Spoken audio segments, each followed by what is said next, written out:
Boa tarde de novo a todos e a todas. Eu procurarei ser sintético, uma vez que o interessante será abrir a parte do debate. E, efetivamente, o desafio que a Sandra Monteiro na altura me lançou era, inicialmente, falar de liberdade, religião, consciência e culto, e já lá iria. E, aliás, o desafio até era tentar puxar um bocadinho pela liberdade de consciência, muitas vezes a mais esquecida vertente destas três, tarefa em que eu ingloriamente fracassei em toda a linha, uma vez que o texto, se o forem ler, acaba por estar vocacionado para aquela que acaba por ser, inevitavelmente, a temática mais, que ainda assim é mais geradora de debate, que diz respeito à liberdade da religião e do culto. Mas antes disso também, depois surgiu o desafio para tentar dar um toque, enfim, que seguramente a formação, ou a deformação do jurista, terá pesado, e no fundo de olharmos para esta reflexão que queremos fazer de 40 anos de direitos fundamentais e direitos e liberdades, e partindo da tónica das liberdades, tentar dar um texto enquadrador sobre esta realidade e sobre esta evolução. E eu acho que talvez o mais interessante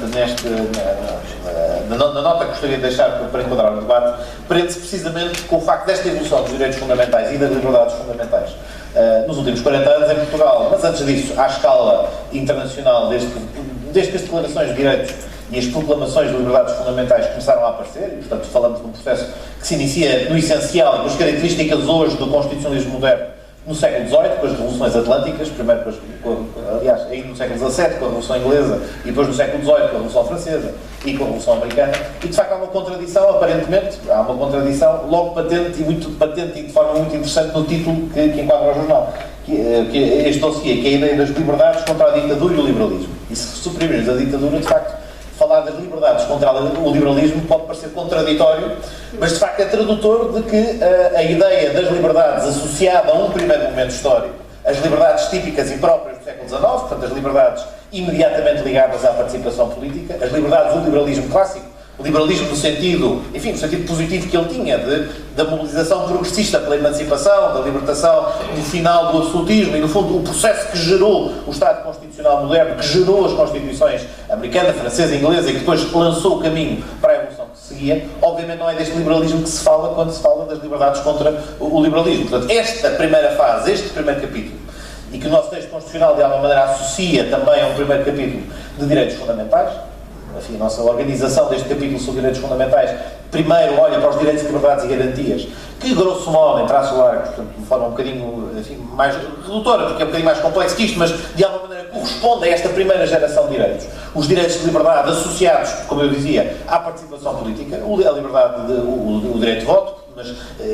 as liberdades conexas com o direito de voto, a liberdade de expressão, a liberdade de imprensa, a liberdade religiosa, a liberdade de consciência. Portanto, este primeiro lote das liberdades fundamentais é, de facto, um pilar insubstituível, central, incontornável do quadro de liberdades que temos para podermos, de facto, construir um Estado de Direito democrático e podermos almejar a ter uma sociedade digna.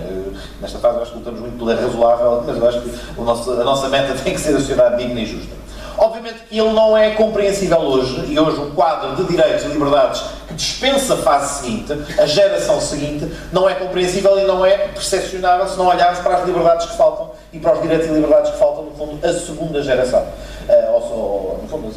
esta ideia das gerações é uma ideia feliz, às vezes acha-se que a geração que se segue substitui a anterior, mas quando se fala de gerações no quadro dos direitos e das liberdades fundamentais, é muito no sentido de gerações que se sedimentam, no fundo acrescem às que já existiam. Porque efetivamente acharmos que a realização da liberdade individual se consegue apenas no quadro das liberdades clássicas próprias do século XIX, típicas do Estado liberal, obviamente é esquecer os anos de evolução que se seguiram ao aparecimento da questão social e da forma como ela veio gerar uma geração seguinte. E uma geração hoje particularmente colocada em xeque e hoje particularmente colocada em discussão, que é a geração dos direitos e liberdades associados ao Estado Social, associados a uma libertação também ela, mas das reais condicionantes que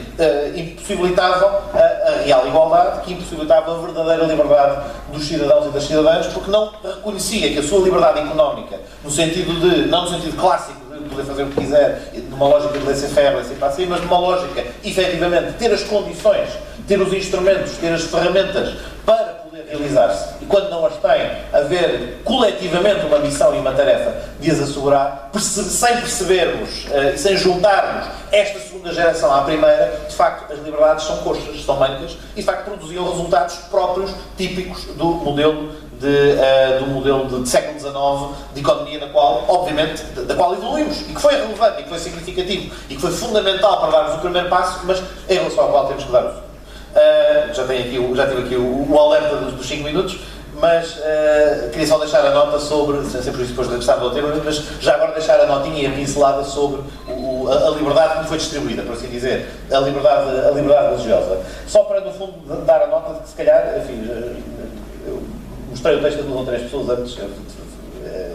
trocámos nas impressões, e algumas pessoas acharam que eu fui excessivamente simpático. Ou seja, achar que, de facto, é uma liberdade relativamente bem realizada e bem alcançada nos seus equilíbrios no quadro constitucional da democracia de Abril. Eu continuo a achar isto. Ou seja, eu acho que, apesar de tudo, faça tudo o que podia ter corrido mal, faça tudo o que correu mal em momentos anteriores, apesar de ser uma liberdade realizada de forma, enfim, com algumas entorces, com algumas